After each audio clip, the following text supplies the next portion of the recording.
Tom was not a hero or a soldier. He was a repair technician who worked on small systems and broken machines. His ship, the Pioneer 2, was docked at Relay Station 9, an old alien structure floating near the edge of known space, the stars. Here felt colder. The silence felt heavier. Tom was used to machines, not aliens. But this time, the job was different. The station was run by a quiet and distant alien race called the Velari. They rarely spoke and hardly ever looked directly at humans. Their skin was a smooth teal blue, and their eyes glowed faintly like the sea at night. As he stepped into the main control room, Tom saw her. She stood near a console, focused and still. She wore a long robe that shimmered gently under the lights. Her face was calm, almost peaceful. Her name, according to the data sheet, was Nira. Tom raised a hand in greeting and gave a small smile. "Hi, I'm Tom. I was sent to fix the signal." "Router." Nira looked up slowly and nodded. "Welcome." That was all. She did not ask questions or make small talk. She only turned slightly and motioned to a console. Tom got to work. The tools in his bag clinked softly as he pulled them out.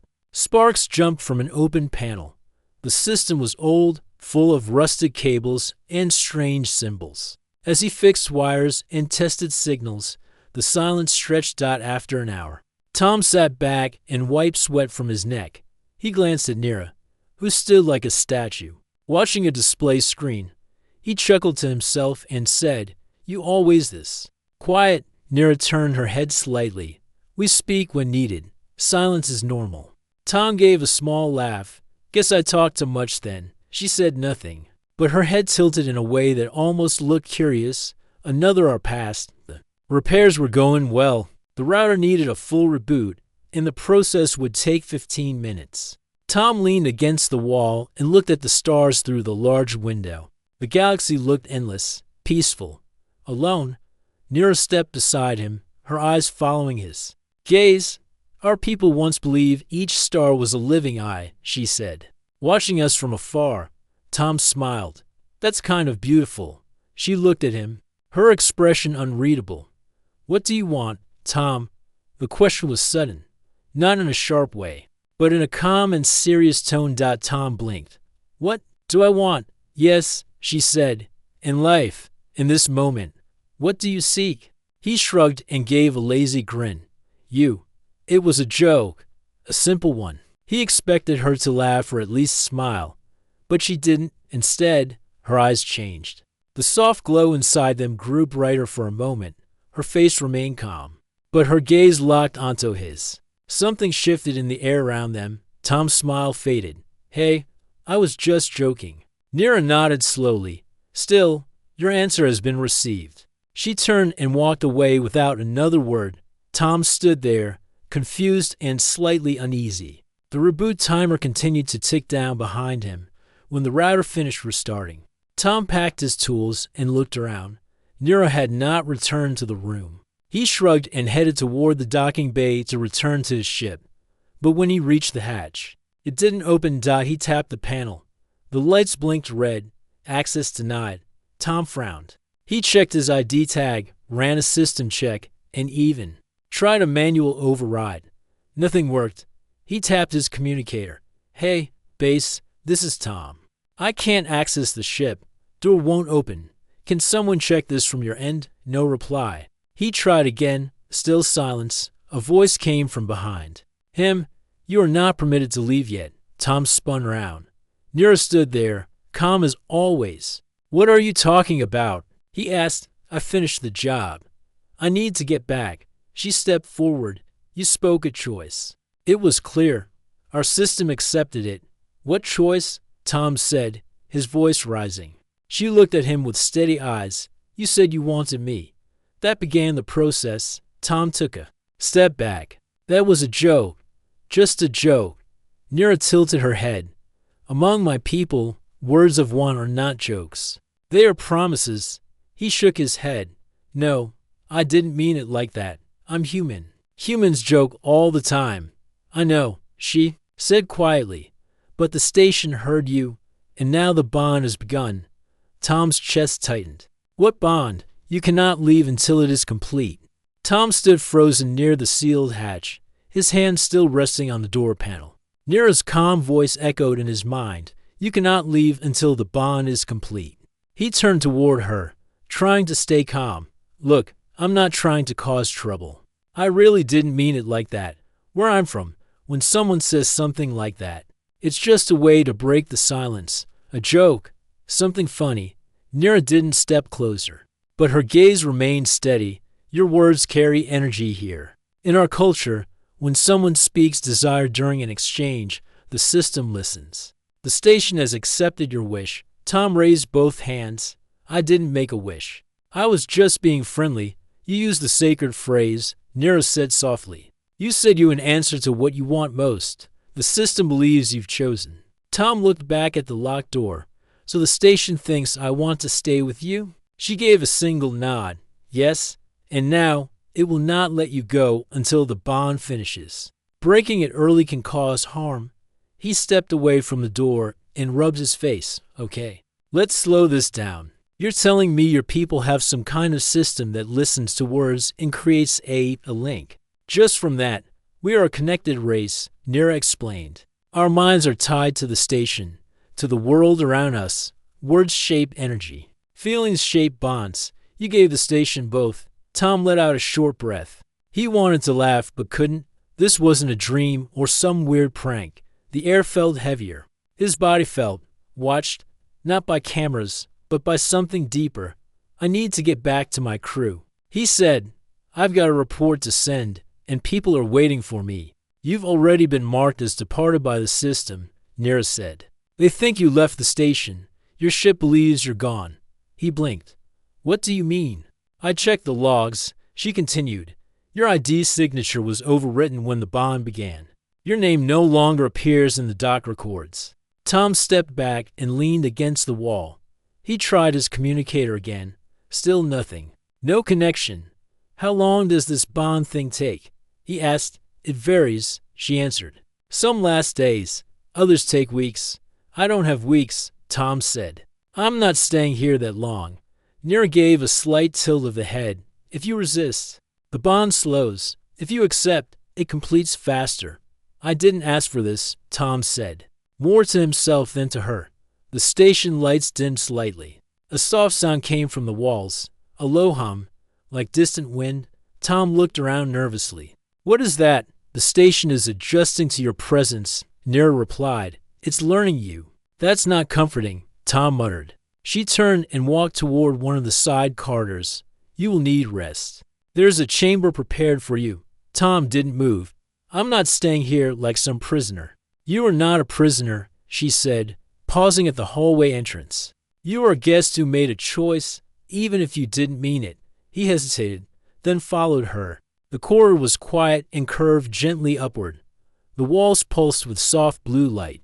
Strange symbols glowed briefly under his steps, then faded. After a few minutes, they reached a door that opened without a sound. Inside was a small room with a round bed, a low table, and a screen showing a star-filled view. It looked peaceful, too peaceful. Tom stepped inside and turned to Nira. You'll let me leave when this bond thing is over. She nodded. Yes, once it finishes, you will be free to choose again. That is the rule. He sat down on the edge of the bed. And what happens if I break it early? There's pain, she said gently, for both of us, and sometimes damage that cannot be undone. Tom looked at the floor. He didn't want to hurt anyone, especially not someone who seemed calm and honest like her. But this whole situation felt wrong. Nira stood at the doorway, watching him with eyes that still glowed faintly. Sleep if you can. The station is quiet during these hours. Then she stepped out and the door closed softly behind her. Tom lay back on the bed, arms crossed behind his head. The ceiling above him slowly changed color, mimicking the stars. His mind raced. Why did this happen? What kind of technology could confuse a joke with a life promise? And most of all, why did the station believe it more than he did? He needed a plan. If no one knew he was here, and the system had erased him from records, he had to find another way to reach the outside. Maybe there was a backup terminal or an emergency escape route. One thing was certain. If he stayed too long, this bond might become something he couldn't escape. But first, he had to find the heart of the station. Tom woke to a soft humming sound in the walls. The lights above him glowed gently, like morning sunlight. For a moment, he forgot where he was. Then he remembered the locked door, Nira's calm voice, and the strange words about a bond that had already begun. He sat up slowly. The bed was soft and warm, too comfortable. The room felt like it was made for him. But that was the problem. He didn't ask for it. After washing his face at the small basin, Tom walked toward the door. It opened without sound, sensing his movement. The hallway outside was empty. Glowing with soft blue light, everything looked peaceful, but it made his skin crawl. The silence wasn't natural. It was too perfect. He walked down the corridor, trying to remember the path to the control room. If he could access the main systems, maybe he could override the lock or send a distress call. He had to do something before this bond went any further. As he turned the corner, he saw Nira, waiting beside a round glass panel. She didn't look surprised to see him. "You slept well," she said. "I didn't come here for breakfast." Tom replied, "I need answers." Nira nodded. "Then come with me." She placed her hand on the glass panel. It slid open, revealing a long, narrow hallway filled with moving lights on the walls. Tom followed her inside. The path led to a large, open room filled with strange machines and floating symbols. In the center was a glowing platform with steps leading up. Nira stopped near it. "This is the core chamber," she said. "This is where the bond is shaped." Tom crossed his arms. "You keep saying that word like it means something magical." She looked at him, calm as ever. "It is not magic. It is memory, connection, choice." "I never chose anything," Tom said. Nira stepped toward the platform. "You did. You may not have meant it, but you spoke it, and our systems respond to meaning, not voice alone." Tom rubbed his forehead. "Can this thing be undone?" "Yes," Nira said, "but not without risk. The bond is now inside the station. If broken by force, it may damage parts of the system, and both of us may be harmed." Tom's voice lowered. "What kind of harm? Your mind is not used to mental connections. You may feel pain, confusion, even memory loss. For me, it could be worse." He stared at her. She was serious, not threatening, but honest. "I didn't want this," Tom said, "but I also don't want to hurt you." Nira stepped back from the platform. "Then let us complete it, if you allow it. The bond will finish without pain. When it ends, you will be free." Tom hesitated. The room seemed to breathe around him. The machines gave off a soft hum, like they were listening. "I need to know what I'm agreeing to," he said.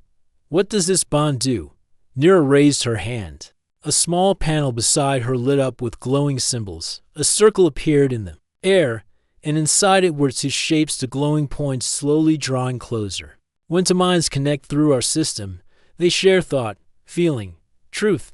For a short time, we understand each other. After that, the bond fades, but the connection changes us. We carry part of the other." Tom watched the floating image.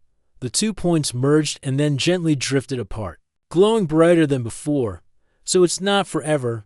he asked. "No," she said, "but it leaves a mark, like a shadow of what was felt."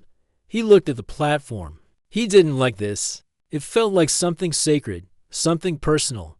And yet, the mistake had already been made. If he resisted, the station would fight him. If he ran, he might hurt her. There were no easy choices. Tom took a deep breath. "Fine, let's finish it. But after that, I'm going home." Nira nodded. "Step onto the platform." He walked up the steps. As he reached the center, the lights grew brighter. A soft sound filled the air, like gentle wind passing through trees. Nira stepped up beside him. She reached out, her hand open. Tom looked at her. "What happens now? You close your eyes," she said, "and let your thoughts be still." Tom did as she said. He closed his eyes and took a deep breath. For a moment, there was silence. Then he felt something, not a touch, not a sound. It was like a soft wind brushing through his memories. He saw flashes. His first flight through space, the time he fixed a broken water unit on Mars base. The memory of his old dog from childhood. Then came her memories, a long garden, with glowing trees, a silver river that moved without sound, the cold silence of her training. The first time she saw Earth from far away, the thoughts mixed like two rivers meeting. He felt her emotions, calm, curiosity, a strange kind of loneliness. She felt his restlessness, humor, hope. Then it stopped. Tom opened his eyes. The lights had dimmed. The platform was still. Nira looked at him. It is done. Tom stepped back. He felt lightheaded, but not weak. Something inside him had changed. Not broken, just shifted. He looked at Nira again. She was the same, yet now she didn't seem distant. She seemed real, like someone he had known longer than a day. So now I can leave? He asked. She nodded. The station will allow it. Tom stepped off the platform. He walked back toward the door, but stopped. He looked over his shoulder. Was it real? The connection? Nira smiled softly. Yes, even if you forget, it was real. Tom stood in front of the docking bay doors once again. This time, the panel blinked green. The station no longer blocked him. The bond was complete, and just as Nira said, he was free to go. But something inside him felt different. He could still feel a small echo in his mind, like a quiet presence. Not a voice, but a memory. A feeling that Nira was nearby, even when she wasn't. He shook it off and focused on the mission. He needed to contact his ship, explain what had happened, and get back to normal work. No more glowing eyes, no more strange rooms, no more mind bonds. He stepped through the bay doors and into the docking hall. But what he saw made him stop in his tracks. His ship was still there, but it was completely powered down. No lights, no hum, no sign of life. Tom rushed to the entrance ramp and tried the control pad. Nothing. No power. He opened the emergency panel and connected his toolkit. After a few checks, he found something strange. The ship wasn't just powered down. It had been locked from the outside, and the access codes had been wiped. He pulled back and stared at the ship. No way. Someone did this on purpose. Footsteps behind him made him turn. Nira stood there, calm as always. I told you, she said. You were marked as departed. The system removed your presence. Your ship responded by going into shutdown mode to prevent security risks. Tom stepped forward. Can it be reversed? Only with the command key, she said. But that's stored in the station's core. He narrowed his eyes. So you're telling me I completed the bond, I did what your rules wanted, and I still can't leave? You can, she said. But not yet. Tom backed away, frustration growing. No, I'm not staying here one more day. This place is quiet, yes, but it's also a trap. I never agreed to any of this. Nira's eyes didn't change. You're free, but your ship is not. He paused. Something felt off. Her voice was calm, but something was hiding behind her words. He remembered the feeling he had during the bonding, her loneliness, her silence, her need for connection. Suddenly, a thought hit him. Did you know the ship would shut down? He asked. She looked away. Yes, you planned this? No, she said. The station did. Tom clenched his jaw. That's the same as you planning it. You're part of the station. You're part of everything here. Nira didn't deny it. She only said, the bond allowed the station to know you, to protect you. Protect me or keep me? Tom asked. Nira didn't answer. Tom turned back toward the docking hall. His heart beat faster. He couldn't stay here. He needed a way out, with or without his ship. He spent the rest of the day moving through the station, searching. He stayed quiet, avoiding Nira. She didn't follow him, but he felt watched. He entered a lower level that seemed older than the rest. The walls were cracked in places, and the lights flickered now and then. It smelled like metal and cold air. At the end of a dark hallway, he found something he didn't expect. A small emergency shuttle. It was covered in dust, its panel blinking red, but it was still there. It looked old, maybe not used for years, but it was human-made. He quickly scanned the serial number. It matched a rescue ship lost decades ago. Tom smiled for the first time in hours. If he could power it up, he could escape. He started working right away. He opened the back panel and began cleaning the old wires. The shuttle had a small fuel cell, but it was dry.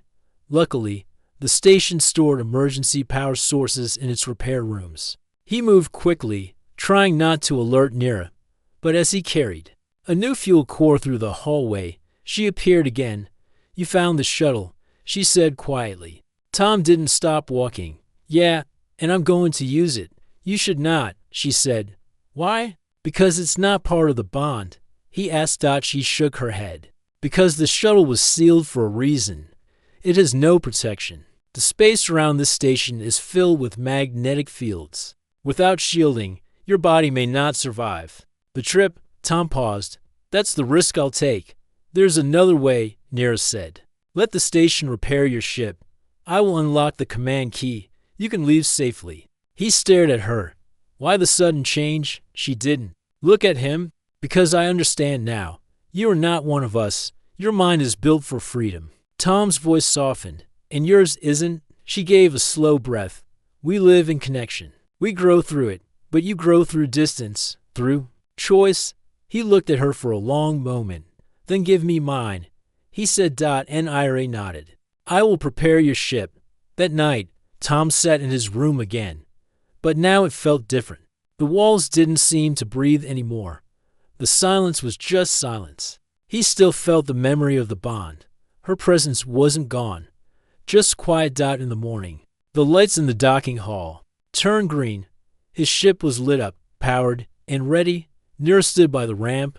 Tom walked up to her. "Will I see you again?" "Maybe," she said.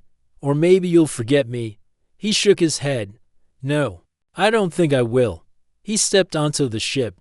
The door closed behind him. As the engines warmed up, he looked through the small window. Nira stood still, watching as the ship pulled away.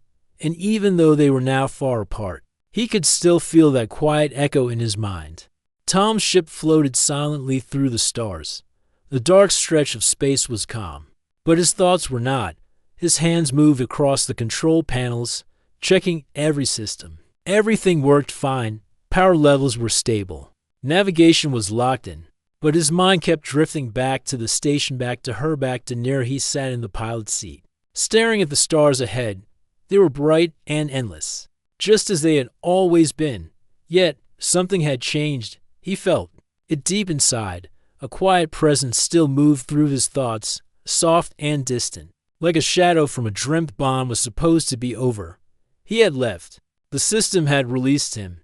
Nira had said goodbye. Issa, why did it still feel like part of him was missing? He reached for the console and opened the ship's memory log. He wanted to check the recordings from his time on the station. He needed to know what really happened. Maybe he had missed something. The logs showed normal entries for the first day. His voice came through the speaker as he reported his arrival and the job request. Then came the silent seal recordings. After that day were empty, no sound, no video, just blank files. Tom stared at the screen. That was not normal. His suit and ship recorded everything, every word, every room. It was protocol. The station had erased the records. His eyes narrowed. He opened the backup logs stored in the system's corner. No thing of in the emergency black box was wiped clean. And leaned back in his seat, thinking, why would they delete everything? What were they trying to hide? Maybe the bond wasn't just about shared thoughts. Maybe it was deeper. Remembered Nira's words, if broken early, there's pain. If completed, a shadow remains. What if the bond was still active? What if it never truly ended? A sudden sound pulled him out of thought. It was faint, like a whisper. Frazeth's sound came again, just a little stronger. Not from outside the ship, from inside his mind. Closed his eyes. There, in the stillness, he felt it. A memory that was not his. A silver hallway with soft walls. A voice calling a name he didn't know. A garden under a sky with no sun. A feeling of being watched, not with fear, but with deep care. He opened his eyes again. He was breathing faster now. This was not his imagination. He was seeing her. Memorious. The bond wasn't over. Tom stood up from the pilot's seat and paced the floor. He had left the station. He had done everything right, but something had stayed with him. Checked the ship's neural scan system. It showed minor brainwave changes since his return. Nothing dangerous, but something was active in the deeper parts of his mind.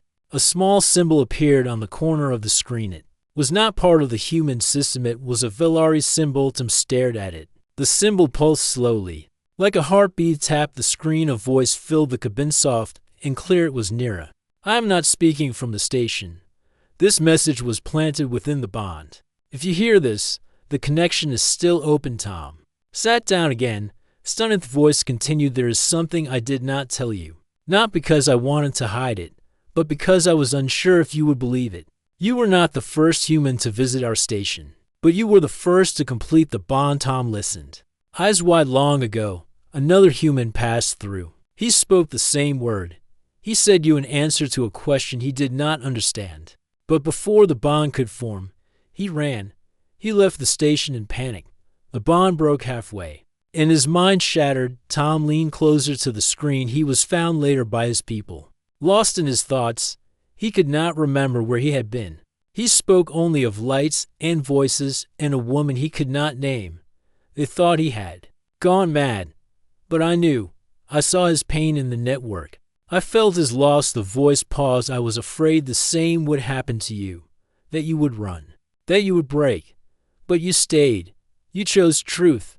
And now you carry part of me, just as I carry part of you. The voice faded, and the symbol disappeared. Tom sat in silence for a long time. So it was true. He had changed. He was carrying more than just a memory. He was carrying a living part of someone else. A piece of Nira's mind was now inside his, and a piece of his was inside her. That was why the bond still echoed. It wasn't a trap, it was a thread. A link between two minds that once touched and now could never fully let go. Stood up and walked back to the control panel, checked the navigation course. The Earth was still days away. But part of him wondered, should he return? Could he live a normal life now? He looked out the window at the stars. The galaxy was wide, full of places he hadn't seen, full of people he hadn't met, but nowhere felt more real than that station. O'Hare felt more true than that moment on the platform, when two different lives had touched and understood each other. Didn't know what the future would bring, but he knew Fish would never forget Heron. Maybe, just Maybesh would never forget him. Tom sat quietly in the dark of his ship, the stars drifting slowly past the window. The voice message from Nira still echoed in his ears, even though it was over. He couldn't shake the feeling that she was still near, but not with her body, but with her mind. To lean back in his seat and closed his eyes. Thoughts flowed without control. Not just his thoughts, hers too. Images flashed in his mind, a shining lake under a violet sky, a room filled with floating lights, the quiet comfort of a mind at peace. Seen then, his own thoughts returned, his old memories. His childhood, the first time he saw Earth from orbit, the thrill of freedom. The need to make his own path. The bond between them was no longer just a memory, it was a bridge, a connection not tied to space or time. And now, Tom understood something clearly. Was not freeing it because of force, not because of walls or locked doors, but because part of him had changed. Something had been given, and something had been taken. That exchange could not be undone. Ness stood up and walked to the center of the ship. A small mirror was fixed to the side wall. He looked into it, studying his own face. His eyes were tired but focused. What do I do now? He asked aloud. New Earth would welcome him. The mission reports would be filled with gaps, and his story would sound strange. But Earth had always accepted strange stories. Humans were survivors. Curious, brave, sometimes reckless, but always full of will. That thought gave him an idea. What if human will was stronger than the bond? What if he could end it not by force, but by choice? He turned back to the control panel. He began typing quickly. He created a neural pattern. Scan. Something basic but clear. He focused on thoughts that were only his, feelings that belonged to him and no one else. Had thought of his mother's voice, his favorite song, the time he ran through the rain on his homeworld, the way he laughed when he fixed something no one else could fix. All the little things that made him human. Scan recorded it all. A map of the mind shaped by freedom and choice. Within. He turned on the ship's neural link and opened the bond again the moment he did. The room felt different. The air was still, but his thoughts began to ripple. He felt her again nearer. She was not speaking, but she was listening to him, sent the signal wave of pure thought, full of human feeling. Not anger, not fear, but decision. He was not breaking the bond to run. He was closing it with clarity, not because he hated her, but because it was his right way to have for a long time. Nothing happened, and then a soft pulse moved through the ship, a sound like breath, and then he heard her voice again. Not through the speaker, but in his mind. You understand now. You see the bond, and you respect it. That is enough. You may let go. And just like that, the echo in his mind began to fade. The images grew distant. The thoughts slowed. The presence grew soft, like a dream at sunrise. Tim opened his eyes and took a deep breath. The ship felt normal again. No whispers, no shadows, only silence, but this silence felt honest. Walked back to the front console and checked the navigation. Earth was still his destination, but now the journey felt lighter. His heart no longer carried confusion, only memories. The ship drifted forward. Tom began recording a personal log, not for reports, not for others, just for himself. This is Tom, he said softly. I've just returned from Relay Station 9. I can't explain everything that happened. I don't even understand it all. But I know this: there are connections out there we don't have words for. Not science, not emotion, something deeper. I touched that, and it touched me. He paused. I also learned something else. Even when you share your mind with someone, you still have the right to choose who you are, no matter how strong the bond. The human will is stronger. He saved the file and leaned back. And didn't know if he'd ever see Nira again. Maybe their paths would never cross, but he didn't feel regret. They had both chosen truth, and in that truth, they had respected each other's world. Chat was in all stars ahead began to shift. As the ship entered faster space, Earth was waiting. So were questions. But Tom was ready. He was not just a technician anymore.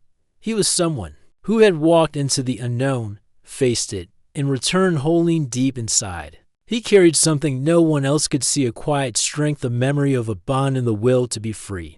Tom's ship entered Earth's orbit after 6 days of quiet travel. The blue and green planet spun slowly below. Beautiful as always, he had returned. But he was not the same man who had left. The ground control tower hailed him. Their voices were clear, friendly, and routine. Welcome back, Pioneer 2. State your ID and reason for delayed return. Tom answered calmly. This is Technician Tom Ray. I experienced an extended stay at Relay Station 9. Technical interference blocked contact. Requesting landing clearance. Cleared. Welcome home. The voice didn't question him, just another worker doing their job. They didn't know he had been part of something far more unusual than a technical delay.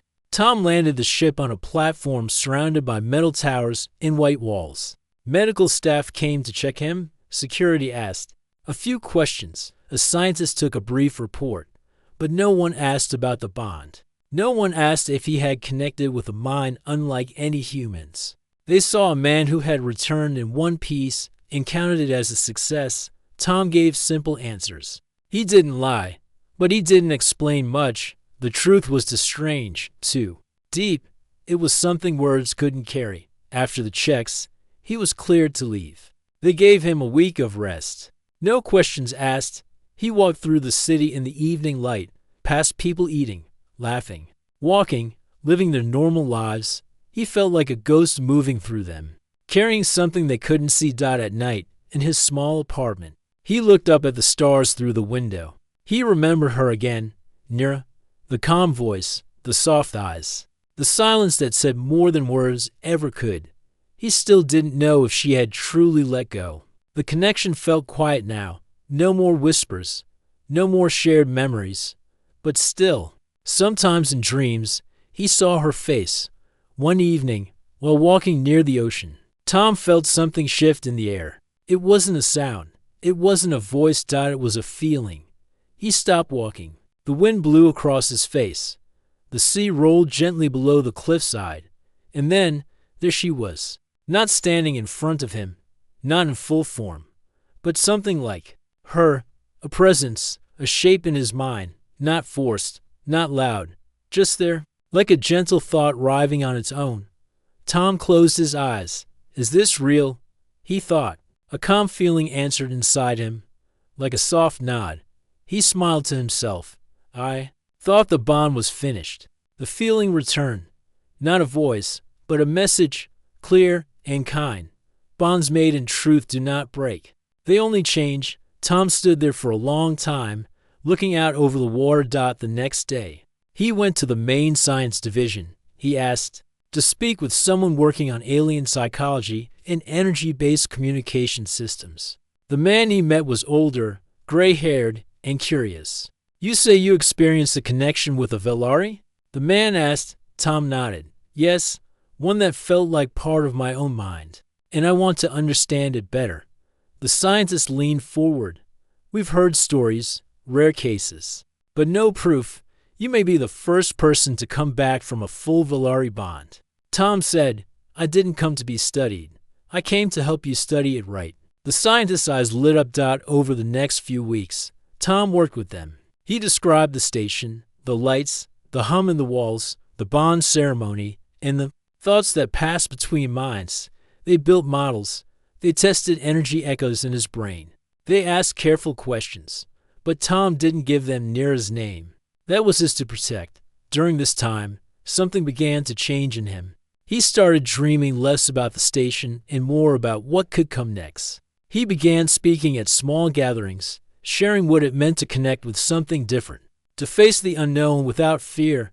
People listened, not because he told them stories of glowing eyes and silent rooms, but because he spoke with honesty, with heart. One day, a student asked him a question after a small lecture. Do you think you'll ever go back? Tom looked at the stars through the window. I don't know. He said, maybe the path will open again, maybe not, but part of me is still there, and part of her is still here.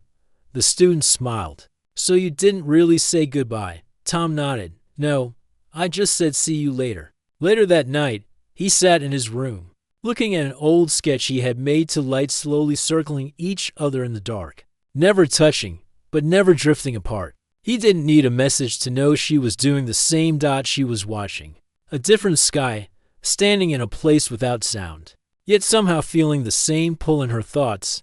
He whispered softly, thank you. And though there was no reply, he knew she had heard him. Because when two minds meet in truth, the connection never fully ends. It simply becomes part of who they are forever.